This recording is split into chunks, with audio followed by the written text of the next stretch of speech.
Welcome back, Bottle Killers. Welcome to another episode of Bottle Kill TV. Should I say it?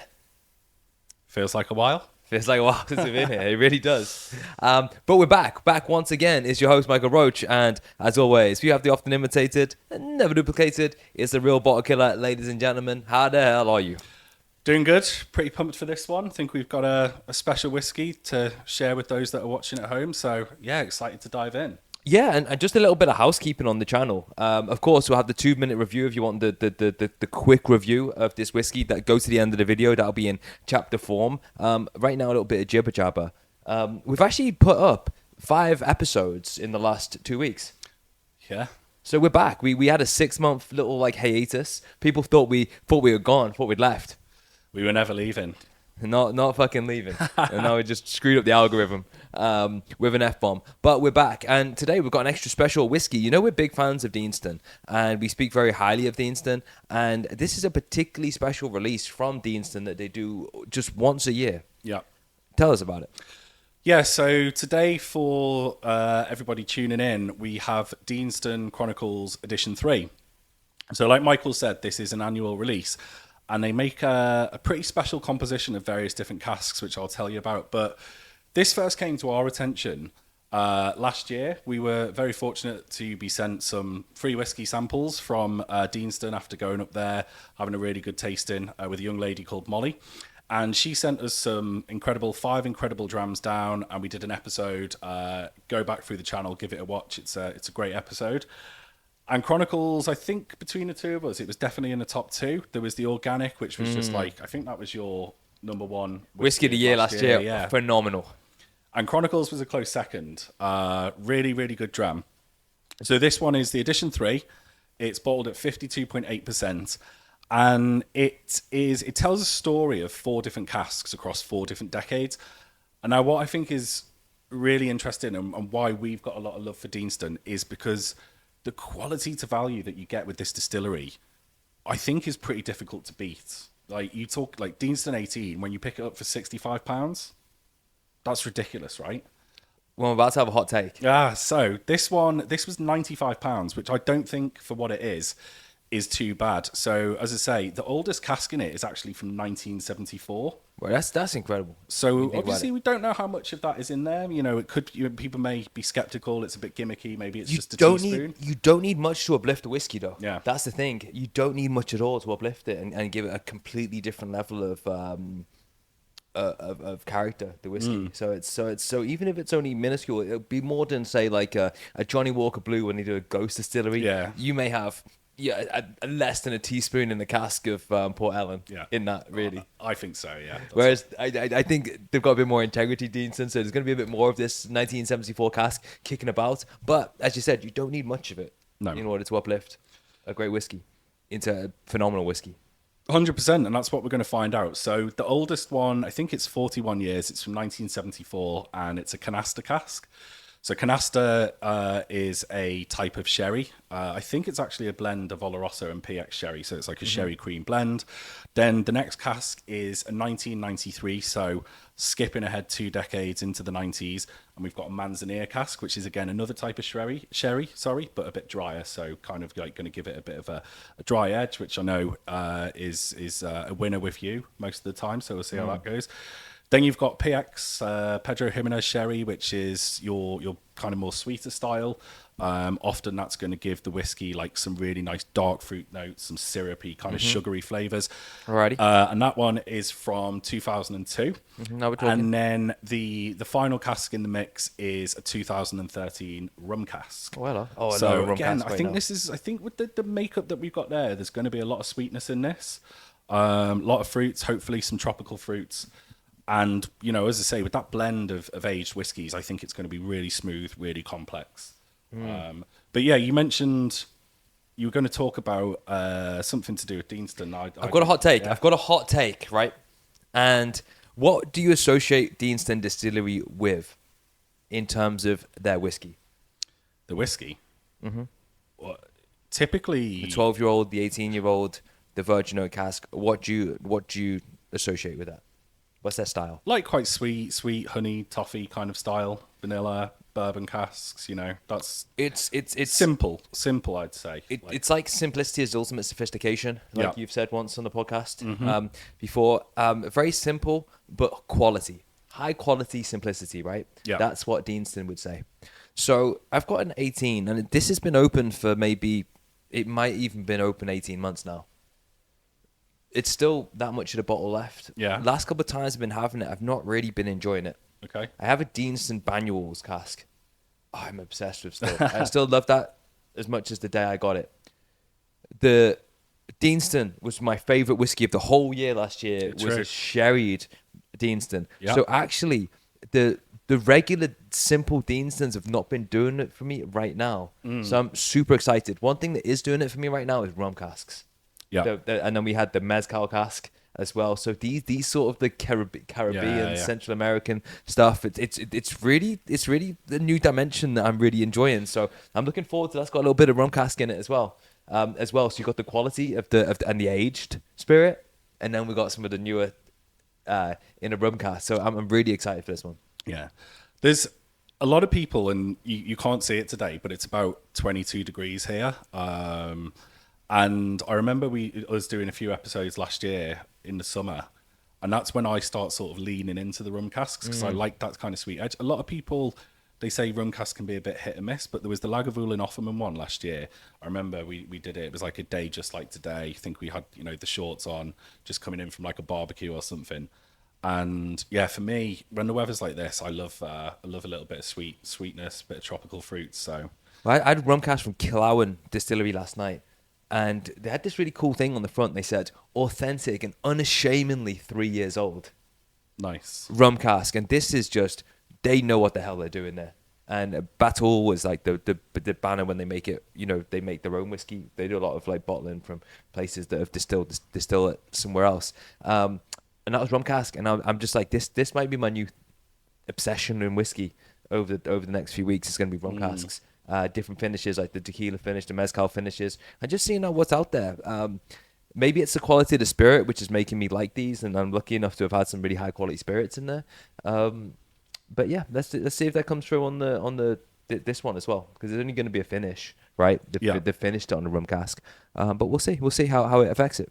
Well, I've just picked it up just to start warming my nose up to it. The old the whiskey sniffers, getting straight in there. But there is definitely a lot of sweetness to it, and that kind of sugar cane, like demerara sugar that you get with a rum or a rum cask. Definitely got those fruity flavors. The first thing that I actually got when I picked it up was tangerine. So those kind of citrus peels, like a little bit of a citrus edge. It has a bit of an ethanol smell to it as well, doesn't it? You can taste it. What percentage did you say it was? It's 52.8. It's 52. Okay, so it's not overpowering, but you can definitely smell the ethanol in it. It's like eating a tangerine at a petrol station. That's what you're kind of getting. When you first nose it. Yeah. Your mum. When you were a kid, your mum's filling up the car and the windows are down, and you're eating the tangerine. Just chucks a little tangerine in the back. You be quiet. I'm going to go and pay for the petrol. Eat that. But yeah. Yeah, some of those softer, I suppose. Green apple. And so this is my first whiskey of the day. What about yourself? Yeah, it is. I never know you, but today. so that first sip was kind of like, okay, I need a little adjustment. Yeah, we've not done a warm up dram today, so that might have a little bit of an impact. Get the palate warmed up a little bit, but I'm really enjoying the nose before I sort of just dive into tasting. As I say, I think lots of sweetness. Sweet and fruity, as I say, those sugary flavors. Sweets for my sweet, sugar for my honey. So that's very standard for Deanston then. So you're not getting some of the influences of the different casks that they've used on this one. It's difficult to know because you're not not seeming to get in the PX smells, or what is the sort of what would you associate with the smells of the rum cask? What would be the profile for rum and how that integrates with a nose? It literally just asked me just as I'd taken my I thought you were thinking. first taste. I thought that was your thinking face. That was your drinking face. Oh, that was that. Yeah, that was the drinking face. That was Yeah. the drinking face. Okay, now we know. Rum cask, yeah. I tend to find it's that sweet kind of edge. I don't know if it's just the power of suggestion, but more of the tropical kind of fruits, and like I say, that really sugary sort of sweetness. So you know when you think of like a PX cask or PX cask. Let's stick with that because that's in it. You're thinking more of those kinds of like dried fruits, figs, prunes, those kinds of sweet, sticky, syrupy kind of fruits. Whereas with the rum cask, I'd say it's more sort of tropically kind of coconutty, papaya, slightly sort of citrusy. I'd say those kinds of, maybe even some like pineapple. I always get, which is this is weird, but I always get in a rum cast like the outside. You know, if you put like the outside skin of the pineapple in your mouth, which doesn't sound nice, but that's kind of the always the flavor I get. It's kind of like that. Yeah. Sometimes when you don't cut a pineapple properly, you got a bit out of skin on it, and that sort of thing, that sort of taste, that kind of always comes through for me in a. It's an in a rum interesting one. cask. I like rum as well, though. It's a solid little drink. I do like a pina colada. Yeah. If you like pina coladas and getting caught in the rain, then you're in the right place. Send me a letter. And then I think, just opened it up with a little taste there. Now we're starting to get a little bit more syrupy on the sweetness. The I'm not getting just the overpowering nature of it. Look at the legs, the spider legs on that as well. So that's very oily. That's got a lovely little oiliness to it, hasn't it? Yeah. Slight dryness as well. A little bit of spice. So that kind of like nutmeg, oak spice. I'm getting like that spicy syrup. Yeah. It's like if you what's the spice that I'm looking for? It's like but it's like, you know, like the golden syrup with the lion on it. Yeah, you know the lion with like the bees flying around. Yeah. My little 4-year-old is obsessed with that at the moment. He usually has like porridge for breakfast with chocolate spread in, and he's recently he's definitely got a sweet tooth. Gets it from me. He's moved on to honey porridge, but it's not honey, it's the syrup, and he's like, "This is so lovely," and he's like smells it. He's like, "Mmm." But yeah, that Like golden like the Three syrup. Little Bears. Yeah. It does. It's got that real sugary sweetness to it, doesn't it? That golden syrup style. Yeah. Yeah. But yeah, on after the first sip as well, it does come like it comes in pretty rounded, pretty smooth. I like to go on a blue label, you know, because Deanston are like usually like very distinctive in terms of they're the same. Yeah. Just to just change the text. They don't try and do any funky stuff. Kind of like a Springbank, you know, you kind of know what you're getting. But I like the color. I like the color of this. It looks classy, doesn't it? It's like it'd be a nice presentation bottle. This. Each cast tells a story of ingenuity, patience, and foresight. The tale that stretches across 4 decades and 4 casks, each chapter weaving together science and magic, woody maturity from a canister. What is a canister cask? So I think the Canasta Cask was the cream sherry one. It's really interesting because we kind of got time is not our friend today, but actually I think this is one that needs to sit in the glass a little bit longer because I'm getting a lot more of the youthful side of the drink, and I think if we left it for a bit longer, that's when we might get more of the Canasta Cask and the I'm getting a lot more of the what would you call it, like the rum, like the spice of the rum, Yeah. like the Captain Morgan, you know, like that sort of spice rum. That's coming more out in the whiskey, and I think that's just a settled thing.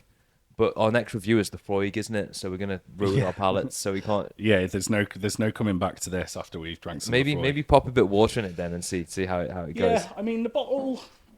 This came out so we're just at the beginning of May as we're filming this today, and this came out last month, April. So Well, that's totally changed. It's the been door. open. It's been open for a little while. I just went to smell the microphone and said that should be that'll be a classic moment if we. So don't. What? First whiskey of the day, gone straight to the head. Straight to the head.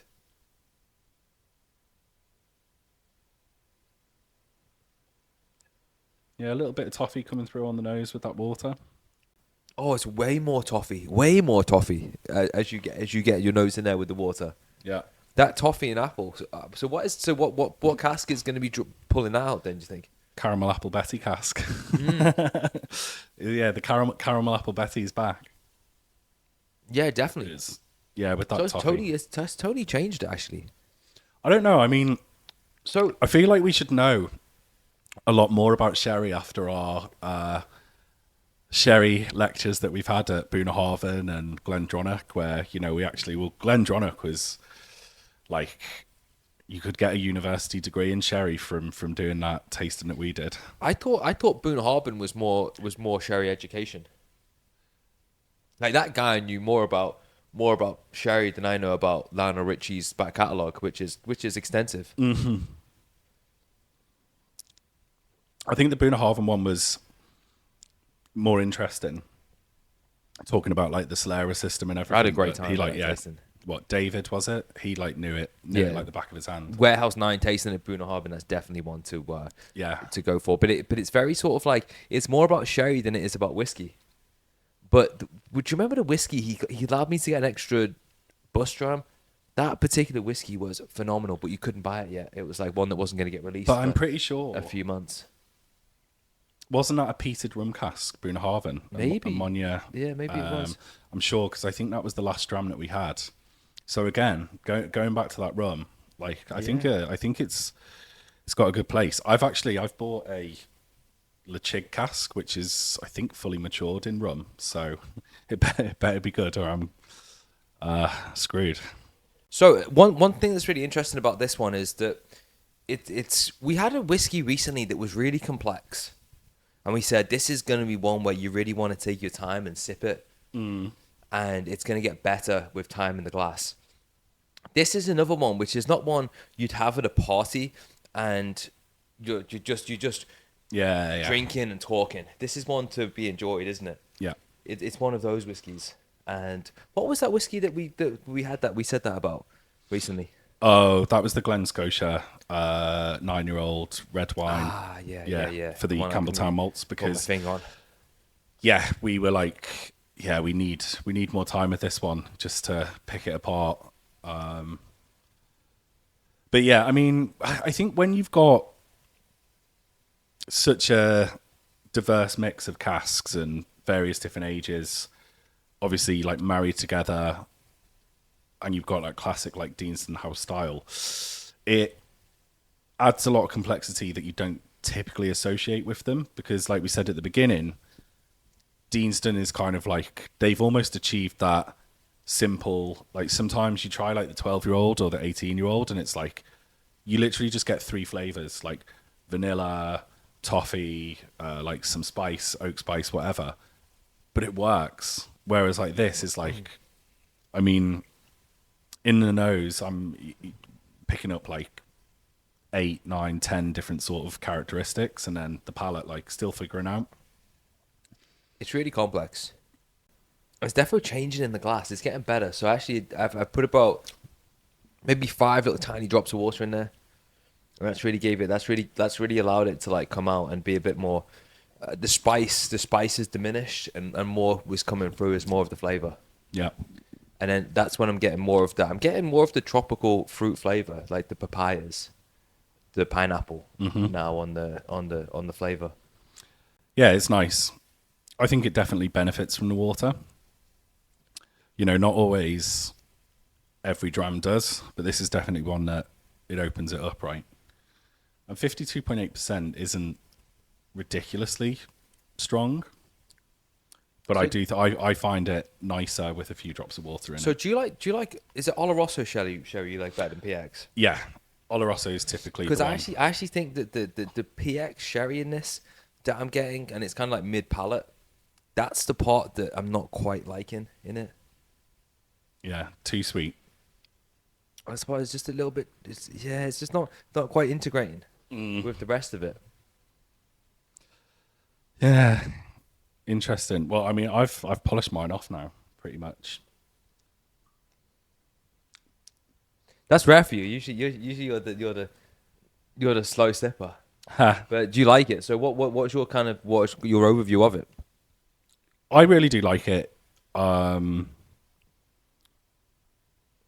trying to think back to obviously the organic Fino Sherry Organic that was released. It must have been a couple of years ago now, which was your whiskey of the year last year. That was the one that like blew us away. And I can't like I'm not blown away by it. If I think back to the most recent whiskey that's really impressed me was the Ardent American Mezcal cask, and we had that, and obviously it's very much in our style. It was always going to appeal to us. But I was like, we're 3 months into the year. This is the best whiskey that I've tried this year, and this is really good. It's really, it's nice. It's complex. There's a lot going on. There's a lot of flavors that really work for me. But I'm not getting that kind of like mind blowing Deanston Organic or Ardent American Mezcal finish experience. You know what's weird, and this is always, and maybe we'll pour another drop in on the 2-minute review, but it's at the end of the glass. Actually, it's settled, and that last little sip, and that was after probably about 7 or 8 drops of water. It sort of like leveled off a little bit in terms of the spice, and you can actually enjoy it a bit more. And you kind of got that warmth and that dryness coming through, and then like that last little sip, it's kind of like it's always like that mouth coat that you get. Just like I had that nice little coat on my mouth of that nice little integration of the. I started to enjoy more of the sherryness in it, the sherry flavors in it, but it had that like the dryness that you associate with the. Yeah, it does. It's definitely got those that. whiskeys that I do like. And it comes through in the finish, the dryness, doesn't it? Yeah. See, now, I had to my last sip probably about a minute ago. I'm still like, it's still there. So it's got quality. It's got length to it. Yeah, definitely. Yeah, the finish is good as well.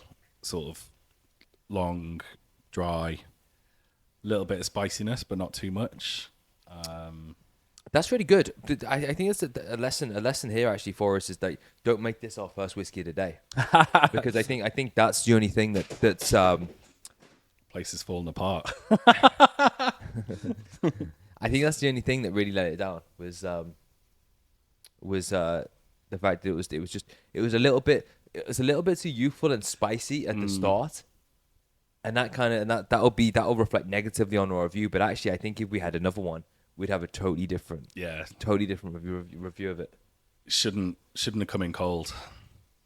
Sometimes you do, It's time, isn't it? Always. Speaking of which, what are you thinking then? Is it a buy? Wrap it up and then into the 2-minute review. Is Deanston Chronicles a buy? Do you know what? I think it's a lovely whiskey. I remember, and I don't know why, I'd have to go back, but I remember being so high on Chronicles 2 that I don't think it's quite as good as Chronicles 2 from recent memory. Yeah. As an experience, and when you think of the price, what's in it, the age of the whiskey, that's one thing that Deanston does do really well. Oh, for £95, you got a collaboration of whiskies. One of them is a 41-year-old. Yeah, exactly. That's pretty amazing. Yeah, and I'd look at this this similar to most distilleries. They're going to have their own like newsletters. They've got like their clubs. Like Ardbeg's got the committee.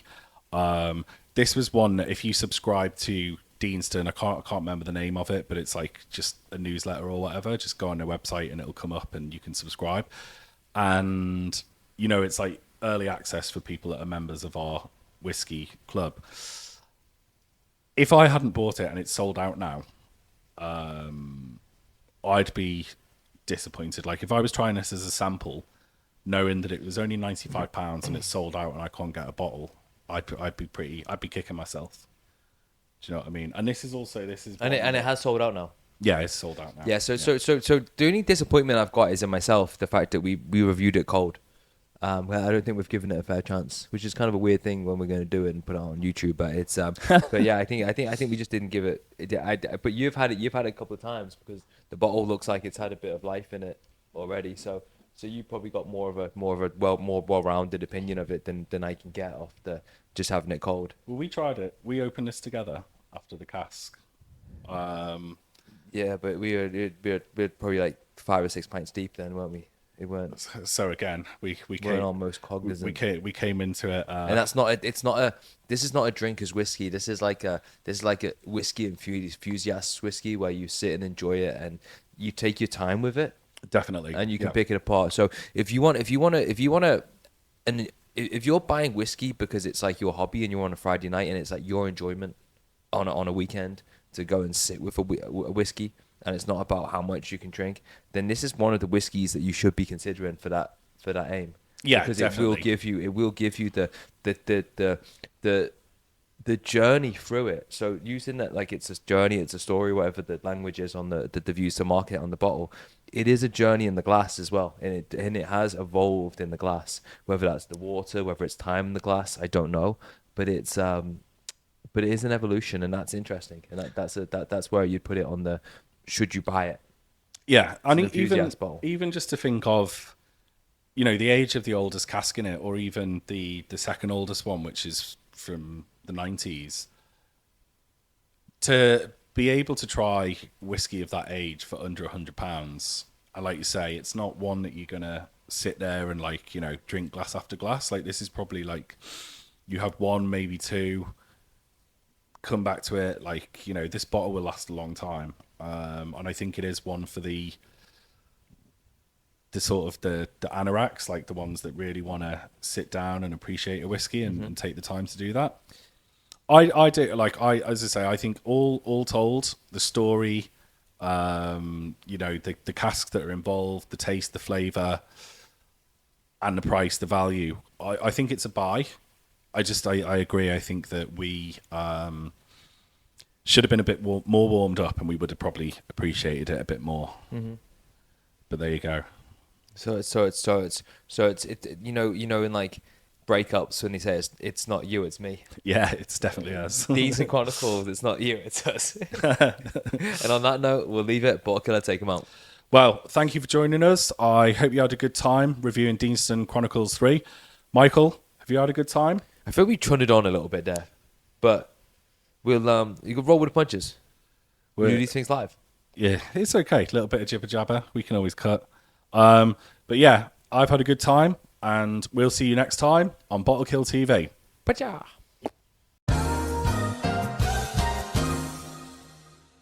Okay, so as we always do here on Bottle Kill TV, we've got a very short 2-minute review of the Deanston Chronicles Edition 3.0. Michael, why don't you kick us off? The Deanston Chronicle 3. Now, what can we say? Well, this is one which is for mature palates. This is a whiskey that, it's more for your seasoned palate. And, although you know me as an incredibly dynamic, incredibly charismatic Bottle Kill TV host, I'll readily admit I don't always have the most mature palate. And I definitely haven't got like a God-given palate. These like super palates that some people have, these whiskey drinkers and wine drinkers, the kind of people that will be the people that are the head drinks makers at the distillery. I can't remember what they call Master blenders. Master blenders. That's the one. So for this was very challenging. At first, it's very youthful. Then there's a whole world of complexity behind it if you can pick it out, if you have a palate. So yeah, I'd say it's a mature whiskey for real enthusiasts. Really high quality whiskey for enthusiasts. Yeah, so just very quickly off the top, Deanston Chronicles 3 is a mixture of 4 different casks. It's got Canasta, Manzanilla, PX Sherry, and rum cask, spanning different decades right back to the 70s. If you want more detail, you know what to do. Go back through the video. But just very quickly, the sort of the tasting notes that we get from this is, like Michael said, there's a lot of complexity. It's one that you want to sit with. You want to spend a bit of time with to pick them apart. But on the nose, I think the first thing that you get is a lovely bit of tangerine. It's definitely got some power to it, you know, that kind of like ethanol, petrol kind of smell. I think Michael described it as eating a tangerine in a petrol station, which I thought was quite good.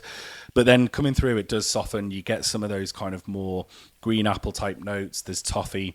Definitely the presence of the rum cask is felt with that like demerara sugar, sugar cane, very like, you know, really sweet, nice sweetness to it. Then when you get into the palate, I think immediately it does hit smooth once the palate is warmed up. You get some of those toffee notes. There's green apple. There's a little bit of nuttiness to it as well. And then definitely as we get into the finish, you start to feel the presence of more of the sweetness again, the dried fruits and the PX sherry. Perhaps a little bit of saltiness, and the spice starts coming through as well. Those kinds of the nutmegs, the cinnamons, drying spices. Lovely, lovely long finish.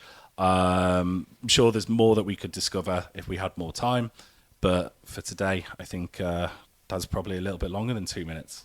Yeah. So the whiskey you pour into the glass is not the whiskey you're going to finish with in the glass. Great quality whiskey, great win from Deanston, another win for the Chronicles series. Absolutely. And thank you once again for joining us. Don't forget to subscribe, and we'll see you next time on Bottle Kill TV.